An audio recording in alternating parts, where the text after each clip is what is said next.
Assalamualaikum warahmatullahi wabarakatuh. Halo anak-anak semua.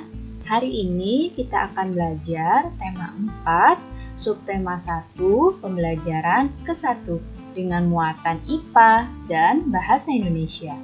Sudah siap untuk belajar hari ini? Kalau sudah siap, mari kita mulai belajarnya. Lihat pada gambar, Siti berangkat ke sekolah naik sepeda.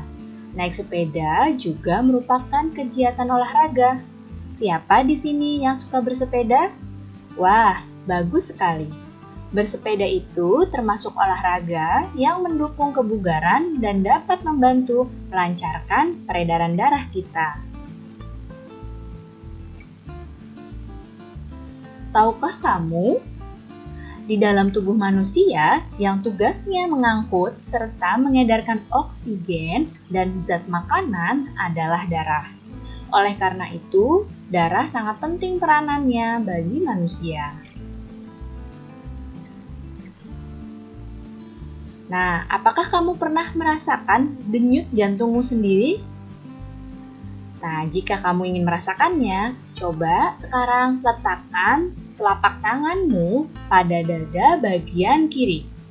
Nah, kamu akan merasakan ada denyut di sana. Nah, denyut yang kamu rasakan itu adalah denyut jantungmu sendiri.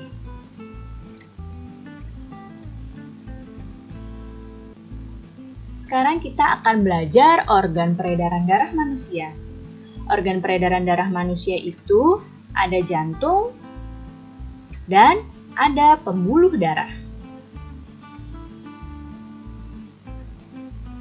Sekarang kita akan membahas jantung. Jantung fungsinya untuk memompa darah ke seluruh tubuh. Ya, jantung memompa darah dengan cara berkontraksi dan berelaksasi secara bergantian, sehingga jantung berdenyut seperti ini. Ya, jadi karena jantung itu memompa darah secara berkontraksi dan berelaksasi, sehingga jantung kita bisa berdenyut. Untuk apa? Untuk memompa darah ke seluruh tubuh kita.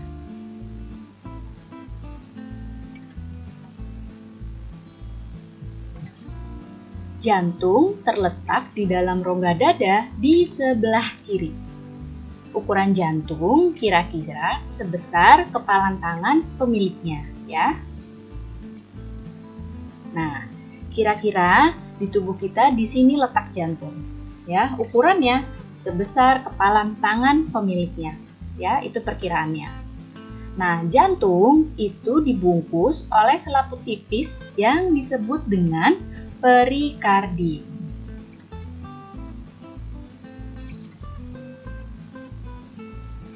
Sekarang kita akan membahas bagian-bagian dari jantung manusia. Bagian jantung manusia itu ada serambi dan ada bilik. Yang mana serambi dan yang mana bilik? Perhatikan baik-baik gambar jantung berikut. Ya, lihat panahnya. Yang ini namanya serambi kanan. Nah, yang ini namanya serambi kiri.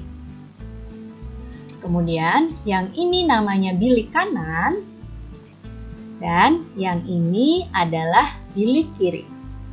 Jadi jantung kita ini terbagi jadi 4 bagian, ya.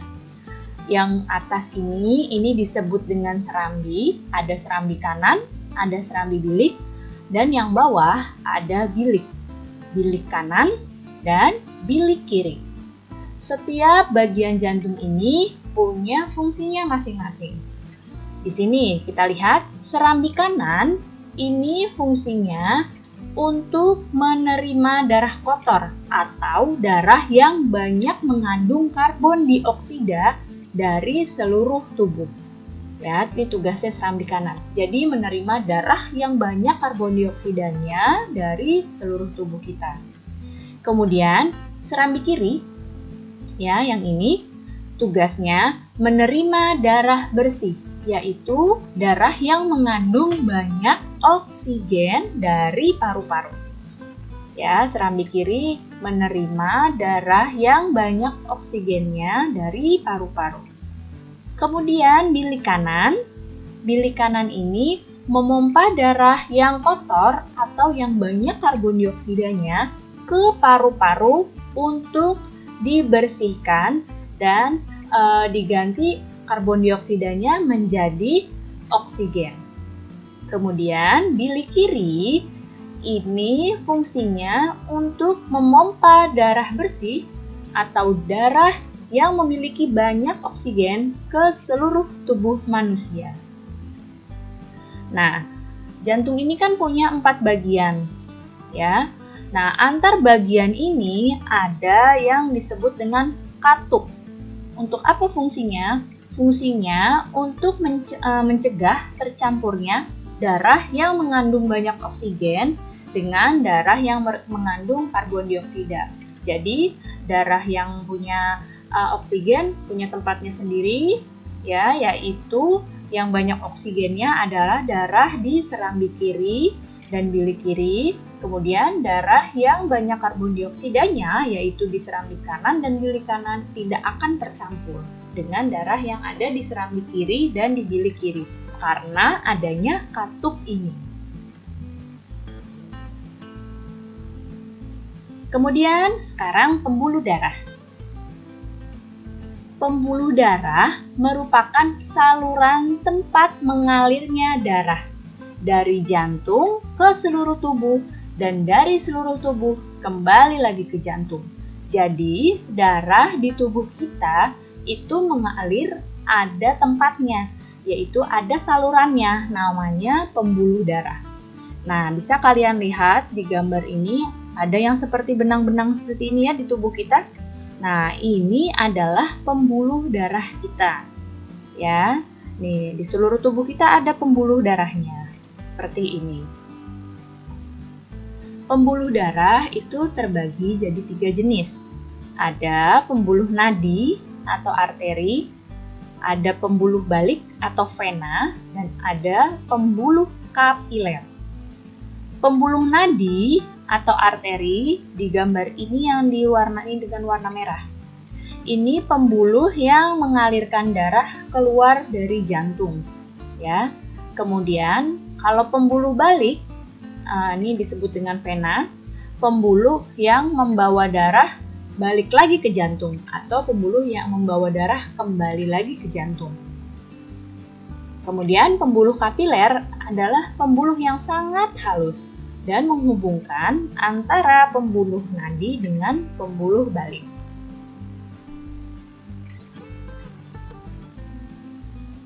Nah, perbedaan antara pembuluh darah. Perbedaan antara pembuluh nadi dengan pembuluh balik.